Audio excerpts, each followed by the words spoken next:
Salut à tous, c'est Yabé, je suis très content de vous retrouver aujourd'hui pour le débrief de l'épisode 11 de koh les reliques du destin. Un épisode qui a accueilli non pas 3 millions comme je l'ai écrit, mais 2,57 millions de téléspectateurs, 14,6% de part de marché. Donc là, j'avoue que je n'ai pas eu la distinction entre partie 1 et partie 2, donc j'ai pris l'audience globale qui n'est du coup pas la bonne, hein, il faut enlever 1 million de téléspectateurs. Mais voilà, du coup, au niveau des audiences, avant de commencer le débrief, si le contenu que je propose vous plaît, n'hésitez pas à liker, à vous abonner, à partager. C'est vrai que souvent je le demande en fin de vidéo, mais malheureusement en fin de vidéo il n'y a pas forcément tout le monde qui est encore présent. Donc voilà, je le demande cette fois-ci au début. Si la vidéo vous plaira, à la fin, voilà, un petit like, un petit abonnement, c'est vrai que ça me soutient beaucoup. Vraiment, c'est les choses les plus importantes que vous pouvez faire, en même temps commenter, donner votre avis sur l'épisode. Alors l'épisode, on va le démarrer tout d'abord en parlant du jury final. Le jury final, pas grand chose d'intéressant à dire, à part que Jonathan pour un coup.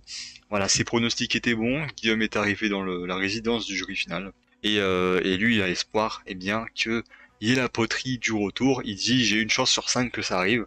Donc j'espère que ça va être le moment opportun pour qu'au moins Guillaume, voilà, il ait une chance, faire une épreuve contre quelques candidats pour avoir une chance de revenir. En tout cas, lui, vraiment, il espère, il compte vraiment là-dessus pour revenir dans le jeu. Et il a bien raison d'attendre. En attendant, je lui conseille de bien dormir, de bien manger et de bien sympathiser avec les 4 autres membres du jury final. Voilà l'épisode. Bon, vous le savez, hein, c'est écrit dans le titre, c'est les Destins liés. Voilà, épisode des Destins liés, c'est-à-dire que les candidats, ils gagnent ensemble, ils perdent ensemble et ils sont éliminés ensemble. Voilà, deux par deux, 5 binômes. Voilà, binôme c'est deux personnes, donc 5 binômes. Et la composition des binômes, c'est faite du coup avant l'épreuve de confort. Et voici la composition des binômes. Alors nous avons le binôme violet qui est composé de Lola et de Jade. Alors ce binôme là déjà je vous dis, quand je l'ai vu je me suis dit, ouah, ils sont un peu dans la merde là. Ils sont un petit peu dans la panade. Ensuite on a le binôme Cynthia Daniel, donc un binôme avec une ex jaune et un ex rouge. Le binôme gris du coup avec Clarisse et Antonin. Le binôme vert entre Caroline et Hugo. Voilà, le binôme qui en vrai sur le papier est celui qui m'intéresse le moins. Et le binôme orange, du coup, composé de Cindy et Zacharia. Ce qu'on peut voir, c'est qu'il y a deux binômes mixtes de couleurs et trois binômes, donc un binôme 100% jaune et deux binômes 100% rouge. Donc c'est vrai que là, le binôme 100% rouge est un petit peu en danger, on va pas se mentir. Alors, les épreuves, donc on a tout d'abord l'épreuve de confort qui est celle des cordes suspendues. Donc la semaine dernière, on a eu les anneaux suspendus, là on a les cordes suspendues. Voilà, ils aiment bien suspendre des choses. Donc comme vous le voyez sur ce magnifique schéma sur la gauche, en gros en fait c'est une corde et il y a deux petites boules qui permettent du coup de prendre appui. Il y a un membre du binôme qui va devoir se mettre sur la boule du bas, un autre membre sur la boule du haut, en sachant qu'assez rapidement Denis il dit la personne sur la boule du haut eh bien ne doit plus mettre ses pieds sur la boule. Donc du coup bah soit ils tiennent avec la force des mains, ce qui est très compliqué, ou soit bah du coup la personne du bas doit soutenir la personne du haut. Je sais pas si les candidats étaient au courant de cette règle, mais c'est vrai que bah il y a des candidats qui ont choisi de mettre la femme en dessous de l'homme. Or l'homme en vrai est plus lourd de base, donc ça aurait été mieux pour soutenir la personne. Je pense notamment à Daniel et Cynthia, où voilà du coup Cynthia a dû supporter son poids plus celui de Daniel, ça n'a pas trop fonctionné. De même pour je crois que Clarisse et Antonin, ils ont rencontré le même problème.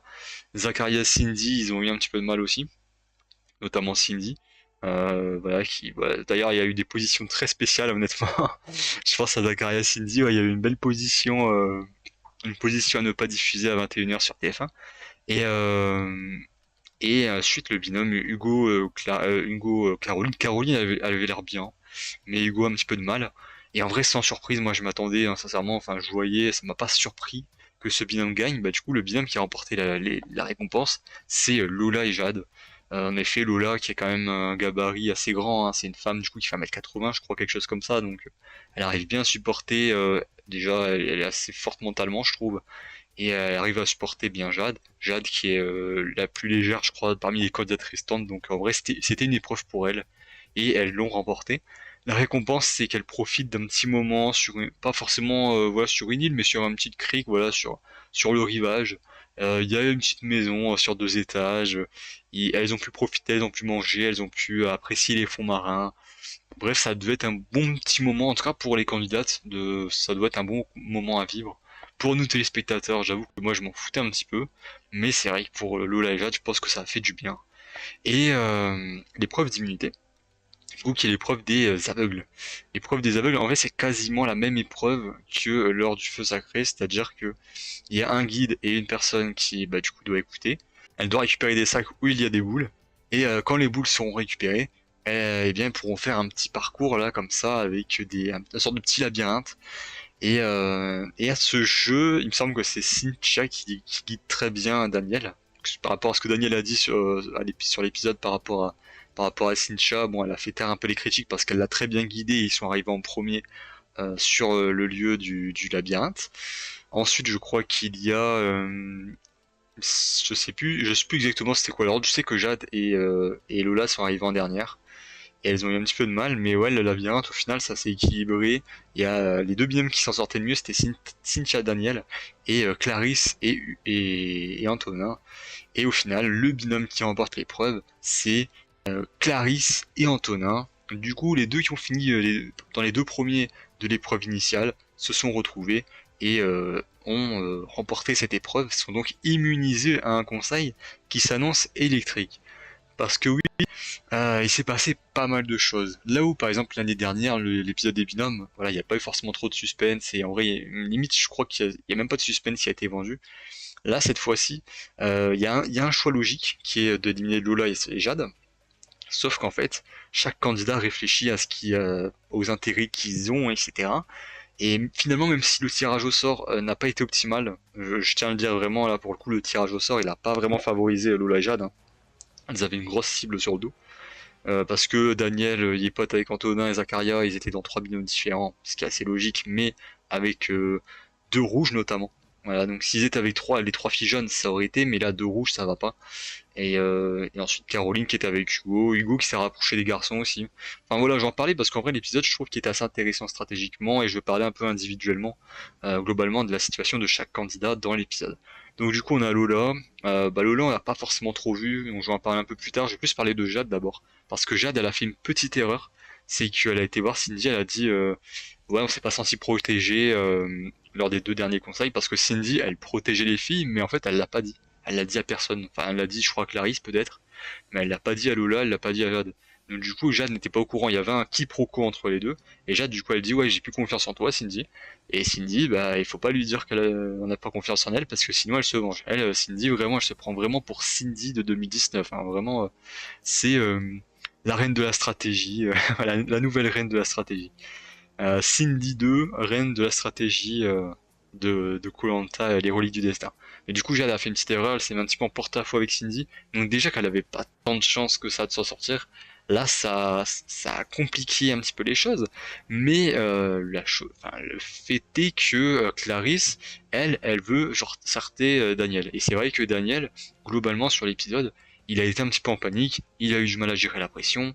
Enfin voilà, on le sentait vraiment inquiet. Lui qui était assez calme depuis le début, là on l'a senti vraiment stressé, vraiment inquiet. Et c'est vrai que ça aurait pu mettre en porte-à-faux son binôme, alors que moi personnellement, Daniel et Cynthia, je ne les voyais pas forcément en danger. Je me suis dit limite c'est le binôme le moins en danger à l'heure actuelle.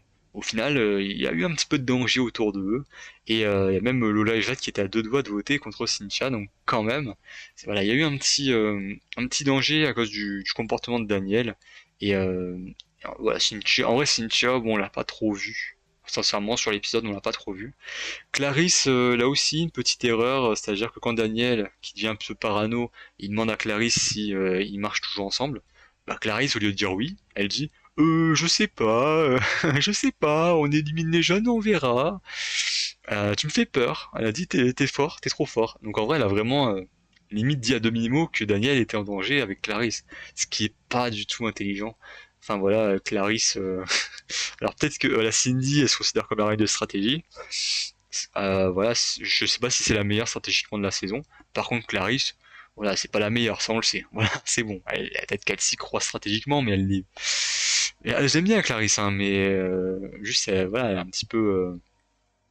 des fois, elle réfléchit pas trop avec le cerveau, ce qui est dommage pour elle. Là, par contre, il y a une personne qui a réfléchi avec le cerveau, c'est Antonin. Antonin, lui, qui après du coup l'élimination de Guillaume, dit à Jade et Lola, c'est moi qui vous ai sauvé. Voilà, c'est moi qui ai, voilà, qui a très clairement sauvé Lola et Jade. C'est moi qui ai poussé pour combattre contre Guillaume, alors que pas du tout. Lui, justement, c'était lui qui voulait jarter Lola et Jade, et qui voulait garder Guillaume, avec qui il commence à créer des liens. Donc, en faisant ça, il se met en avant, il met aussi en avant Daniel, en disant que Daniel, c'était le deuxième à soutenir. Et en même temps, ça met en porte-à-faux Clarisse et Cindy, et ça conforte Jade et Lola dans le fait que, bah, Clarisse et Cindy l'ont pas forcément aidé. Donc, en fait, il y a un effet boule de neige qui a été créé par Antonin, qui est assez fort, et mine de rien, Antonin, je trouve que sur cet épisode, il s'est, mis en avant assez positivement stratégiquement, même si je pense qu'il y a des gens qui commencent à comprendre que le mec, voilà, il a de la jugeote. Mais ouais, bon épisode en tout cas d'Antonin. Caroline, bon bah Caroline on n'a pas trop. Caroline c'est toujours elle, allez les rouges, vive les rouges, je tiens avec les rouges, à fond, à fond, à fond. Voilà globalement Caroline. Voilà. Caroline qui est vraiment, je dirais, le niveau zéro de la stratégie dans koh. Voilà, c'est vraiment de la stratégie de l'ancienne époque. C'est pas. Alors que cette année, en vrai, c'est très moderne, ça bouge bien, mais Caroline, non, ça va pas. Caroline et stratégie, c'est vraiment deux antipodes. Hugo, on l'a vu un petit peu dans l'épisode, on l'a vu un petit peu triste parce que il a perdu son poteau Guillaume. Voilà, il y avait la petite bromance qui s'était créée et ouais, malheureusement, il perd son pote. Et bah finalement, dans l'épisode, il s'est rapproché des garçons, notamment Daniel, du coup, Antonin et Zacharia. Il a tissé des liens. Et d'ailleurs, il a même balancé Clarisse et Cindy, hein. Il a même dit, oui, voilà, de votre côté, chez les Rouges, il y a des gens qui ont dit à Jade de bien donner son vote, voilà, de bien donner son collier à Hugo. Donc voilà, il y a des petites balances enfin, voilà, Hugo, la balance, hein, qui a vraiment jeté sous le bus Clarisse et Cindy, et il a raison de le faire.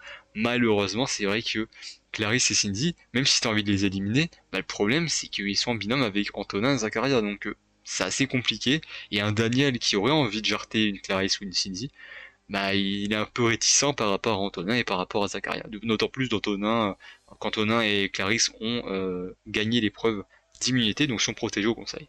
Ensuite Cindy, bah du coup la reine de la stratégie de Wish, qui bosse, ça me fait rire parce que vraiment elle avance comme un petit bonhomme quoi sur l'île. On voit un petit bonhomme faire de la stratégie, on la voit rien faire sur le camp vraiment en termes de survie. Je crois que là c'est fini. Là il y a même plus une volonté de faire de la survie, c'est juste stratégie, stratégie, stratégie. Euh, et le problème de Cindy, ouais, je trouve qu'elle a bien joué, mais le problème c'est qu'elle a manqué de communication avec les filles jaunes, ce qui fait que bah, voilà, il y a eu un petit quiproquo entre elles et bah, du coup Cindy qui est passé de vouloir protéger les filles jaunes à vouloir les sortir coûte que coûte. Et Zacharia qui est faible, vraiment qui est au bout du rouleau. On l'a pas vu de l'épisode, même pas faire une petite blague ou quoi que ce soit. Voilà, il était juste lessivé. C'est assez bon, assez triste hein, parce que moi c'est un candidat que j'aime bien, mais c'est vrai qu'il est il est plus trop présent à l'écran parce que il doit dormir, je crois. Voilà, il est en hibernation, je crois, sur l'épisode. Donc du coup, les personnes ciblées, on a Lola Jade. Du coup, bah, logiquement, ils sont ciblés parce que c'est deux ex-jeunes. Cynthia, Daniel, parce qu'il y a le binôme de Daniel. Enfin voilà, il y a Daniel dans le binôme. Et Daniel, voilà, il fait pas l'unanimité, notamment auprès des filles rouges. Et le binôme en danger, c'est Cindy et Zacharia. Voilà, au cas où, parce que c'est vrai que Cindy, elle commence un peu trop à faire des stratégies, etc. Donc c'est un peu mal vu. Du coup, on arrive au conseil, hein. Voilà, le conseil arrive. Il y a des petites discussions par-ci par-là. Et on a les votes. Et les votes, eh bien, sans surprise, c'est contre Lola et Jade. Du coup, Lola et Jade sont éliminés avec 8 votes. 8 votes contre Lola et 2 votes contre Zacharia. Du coup, on perd Lola et Jade. Je suis très triste, sincèrement. J'aime beaucoup Jade et Lola. J'avais un bon ressentiment sur la phase individuelle. Malheureusement, eh bien, elles sont éliminées. Elles ont quand même la possibilité d'aller dans l'entre du destin. En vrai, les probabilités sont plutôt bonnes de leur côté. C'est-à-dire que là, je crois qu'il n'y a plus qu'une chance sur 5 d'avoir une poterie vide, deux chances sur 5 d'avoir c'est pas un détournement de vote, mais en gros qu'un candidat ne puisse pas voter. Et 2 chances sur 5 de faire un duel, soit contre une personne, auquel cas, eh bien, voilà, là, vu que c'est la règle des binômes, Jade et Lola, elles tirent une poterie. Par exemple, si c'est le duel de riposte, eh bien, elles doivent choisir une personne parmi les éliminés. Et du coup, sur les 3 personnes, il y en a qu'une qui revient en jeu, il me semble que c'est ça. Et si c'est le quadruel, le truel, le quadruel, je sais pas comment on l'appelle maintenant, du coup, c'est contre une personne qu'ils ont sélectionnée, plus une personne, enfin, le dernier éliminé, c'est-à-dire Guillaume. Et du coup, ça sera un duel à 4. Et parmi ces 4 personnes, il n'y en aurait que 2 qui reviendraient en jeu. Donc voilà les règles globalement de ces poteries par rapport au destin lié. Et eh bien, si j'en parle, c'est que ça a été le cas et qu'il y a un duel. Et c'est même pas un duel, c'est même pas un truel, c'est un quadruel. Voilà, le quadruel. Du coup, Jade, Lola, Guillaume vont s'affronter. Voilà, il y a le duel qui vont s'affronter, plus une autre personne. Et là, surprise, l'épisode se termine là. L'épisode se termine là-dessus. Voilà, cliffhanger. On est, je sais pas, on est sur une série ou quoi? C'est Grey's Anatomy le truc? Ah, c'est surprenant quoi. Je m'attendais pas. Moi, je pensais qu'il allait avoir au moins le nom de la personne et même le duel. Sauf que le duel c'est le lendemain. Et du coup, concernant la personne qui sera choisie par Lola et Jade, on ne sait pas forcément qui, mais c'est vrai que dans la bande-annonce de la semaine suivante, il y a fort à parier que c'est Zakaria. Et même, je pense, voilà, j'ai mis un point d'interrogation, mais je crois que c'est Zakaria. Zakaria a 99,9% de chance. Enfin, 99%, je vais pas abuser, 99% de chance que c'est Zakaria qui a été choisi pour le quadruel. Du coup, qui opposera Jade, Lola, Guillaume et Zakaria, un rouge. C'est bien parce que du coup il y aura au moins un jaune qui va revenir en jeu. Voilà, ça fera qu'il y aura un peu plus de jaunes. 2 des 4 reviendront. L'épreuve, je ne sais pas trop ce que c'est. Mais à voir. À voir. Voilà. On verra ça. Euh, je pense que ça va être une épreuve de patience, de réflexion, en tout cas d'adresse, je sais pas trop quoi. Mais c'est vrai que moi, en vrai, Jade Lola, je comprends le choix. Elle aurait bien voulu, je pense, mettre Cindy. Sauf que Cindy, elle peut foutre le bordel un petit peu dans les candidats restants, parce que là, il y aura des grosses explications entre les rouges. Donc voilà, elle peut foutre le bordel. Concernant ensuite, par exemple, Cynthia, t'as pas forcément trop envie de voter Cynthia. Enfin, ça, c'est un petit peu débile, je pense, de mettre Cynthia, même si, euh, comme Daniel l'a dit, elle est pas très forte sur les épreuves. Et encore, ça dépend lesquelles, parce que je vous dis, sur le domino, voilà, elle a assuré grave. Donc, voilà, il n'y a pas forcément trop d'intérêt à prendre elle. Et je pense qu'en vrai, en effet, Zakaria est le choix le plus intéressant parce que Zakaria, euh, si c'est une épreuve sportive, en effet, c'est un peu la merde. Mais si c'est une épreuve, enfin sportive dans le sens, voilà, les muscles, etc., c'est un petit peu la merde. Mais si c'est une épreuve statique, il est pas très bon. Si c'est une épreuve de réflexion, je sais pas s'il est très bon. Une épreuve d'adresse, on l'a vu, il est pas excellent. Donc globalement, je pense que c'était le bon choix à faire. Et je crois que c'est le choix qu'elles vont faire, les filles. Sachant qu'en plus elles ont voté contre elle. Donc oui, en effet. En effet, ils ont voté contre elle. D'ailleurs, tout le monde a voté contre elle. J'ai pas forcément dit, j'ai pas forcément fait attention à ça. Enfin, prêté attention à ça, mais oui, tout le monde a voté contre elle, même Hugo, même Cynthia, parce que ils voulaient un peu se ranger dans le rang rouge. Ils étaient conscients que c'était impossible de les sauver, donc autant faire un vote dans le sens de dire au rouge, je suis prêt à bosser avec vous. Et voilà. Voilà, je pense que Hugo et Cynthia se sont mis d'accord là-dessus. Donc ce qui fait que à l'heure actuelle, euh, il y a 4 personnes qui sont en ballottage. Donc Guillaume, Jade, Lola et sûrement Zakaria. Et parmi les candidats restants, les 7 candidats qui sont sur l'île, il y a plus que 2 jaunes, voilà, Cynthia et Hugo. C'est vrai que c'est assez compliqué. Et 5 rouges. Et là, il y aura des grosses explications. Cindy, Clarisse, je pense qu'elles vont en prendre plein pour leur grade. Et ouais, là, je pense que ça va être un petit peu la guerre chez les rouges, plus le durée de réintégration. Donc l'épisode suivant sera assez dynamique. Je pense qu'on va pas s'ennuyer la semaine prochaine.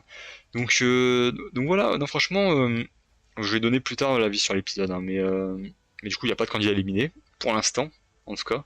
La semaine prochaine, par contre, on va parler de 3 candidats, je crois, donc oui, là, ça va être un peu plus long, mais en termes de candidats éliminés, pour l'instant, il n'y a personne.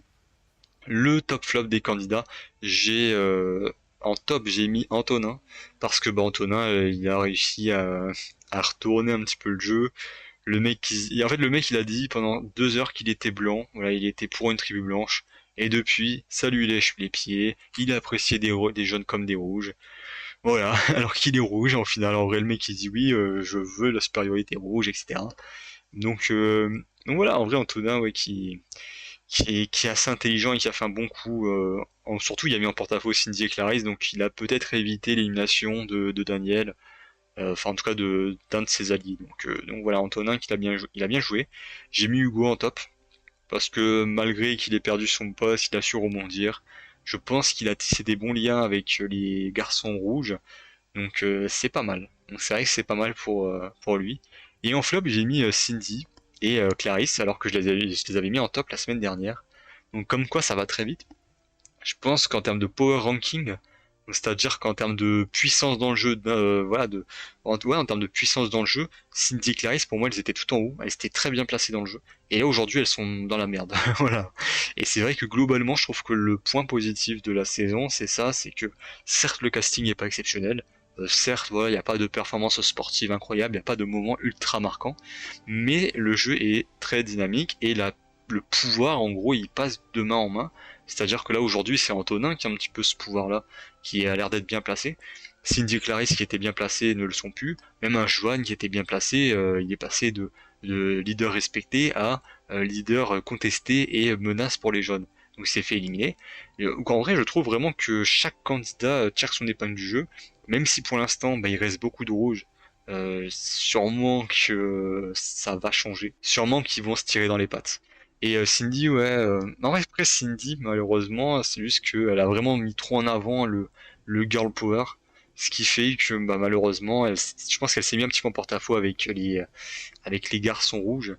Et peut-être moins que Clarisse quand même. Clarisse, je pense que là, elle s'est mis en porte-à-faux bien quand même. Là, Clarisse, je pense qu'elle est un petit peu dans la merde. Même quand Daniel y parle, il dit ouais, c'est la gamine de 21 ans qui nous a mis dans la merde, quoi. Elle a fait une belle bavure. Donc ouais, je pensais plus Clarisse qui en a pris pour son grade, mais Cindy, malheureusement, elle a quand même perdu des forces. Elle a perdu ses alliés, enfin ses potentiels alliés Jade et Lola, à cause de son manque de communication envers elle. Clarisse, comme j'ai dit, je pense qu'elle s'est mis un petit peu dans la panade en divulguant que Hugo était menacé par les rouges. Et que du coup Hugo il a mis en porte-à-faux Clarisse et Cindy, donc ce qui est pas mal pour son jeu. Et j'ai mis Daniel en flop parce qu'il a été parano. Et globalement j'ai pas trop aimé. En vrai c'est pas un candidat que j'apprécie de ouf honnêtement. En tout cas dans koh dans la vraie vie je sais pas, mais dans koh c'est pas un candidat que j'apprécie énormément. Je voilà, j'apprécie vraiment pas tant que ça le candidat sincèrement. Le caractère, ouais tout. En vrai un peu globalement tout. C'est vrai que j'ai pas du tout d'atome crochet avec Daniel en tout cas à l'écran. Et ouais, j'ai pas aimé, voilà, moi Cynthia c'est ma petite protégée, j'adore Cynthia et le fait qu'ils critiquent Cynthia, qu'ils disent oui que physiquement elle est moins forte que les autres, donc je pense que l'épreuve d'immunité c'est mort pour nous. Voilà, mauvaise langue, hein, vous étiez deuxième et elle t'a super bien guidé, donc voilà, non, il est mauvaise langue, voilà, j'apprécie pas de ouf Daniel honnêtement. Et je crois que je suis pas le seul, mais je sais qu'il y a des gens aussi qui l'apprécient bien. Donc voilà pour l'épisode du coup. Je pense que les pros méritent là ils sont excités comme tout parce que là il y a deux femmes qui ont été éliminées et parce que il y a Guillaume qui peut potentiellement revenir. Voilà, ils sont comme des fous. Non, en vrai, mon avis sur l'épisode 11, c'est que bah, comme l'année dernière, c'est un petit peu la couleur minoritaire, c'est-à-dire la couleur jaune, qui se fait jarter. Donc voilà, les binômes ont été mal constitués. Malheureusement, le hasard a mal fait les choses, je trouve. Donc on a mon père Jade et Lola qui avaient de toute façon très peu de chances de s'en sortir à cause du hasard. Là, vraiment, le hasard a vraiment joué contre elle. Même si bah du coup il y a le duel, donc finalement, voilà, il y a du bon dans le très mauvais. Mais ouais, franchement, moi, l'épisode, j'ai bien apprécié en fait. Sincèrement, j'ai bien apprécié parce que ça a permis vraiment de délier les langues. En fait, même si la finalité elle est prévisible, je trouve que le déroulé déjà, il a permis d'avoir un peu de suspense. C'est-à-dire que jusqu'au moment où Cindy elle a dit que c'était mort avec Jade, j'avais un petit doute quand même. Je me suis dit, il y a peut-être un monde où pas Daniel Cynthia sortait parce que voilà, je m'en doutais qu'il sortirait pas. Mais il y a peut-être un monde que ça part en vrille et que Cindy et Zachariah peuvent être sortis à ce moment-là. Au final, non. Voilà, il n'y a pas de surprise à ce niveau-là. Mais c'est vrai que c'est intéressant. C'est intéressant parce que là, du coup, les rouges, il y a certains rouges qui se sont mis un petit peu à découvert. On voit notamment Antonin prendre un petit peu plus de puissance dans le jeu, c'est pas mal. On voit que Cindy et Clarisse, là, elles sont un petit peu dans la merde.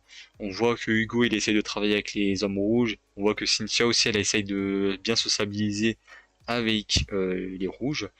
Et ouais, en fait, ça a ouvert pas mal de boîtes. Voilà, en fait, c'est pas un épisode spectaculaire, mais il a ouvert pas mal de boîtes à droite à gauche.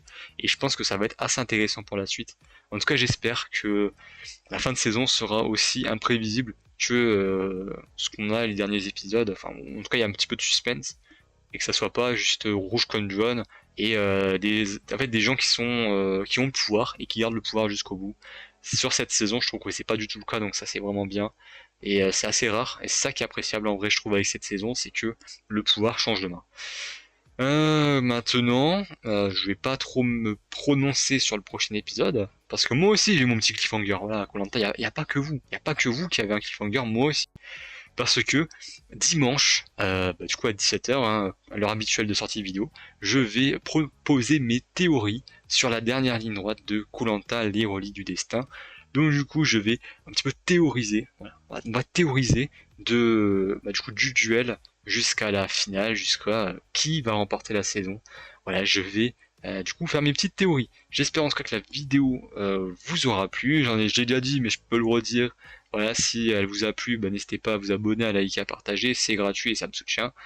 Et voilà, je vous remercie d'être resté jusqu'au bout. Donnez-moi votre avis dans les commentaires sur l'épisode. C'était Yabei. On se retrouve très bientôt pour une prochaine vidéo. Salut!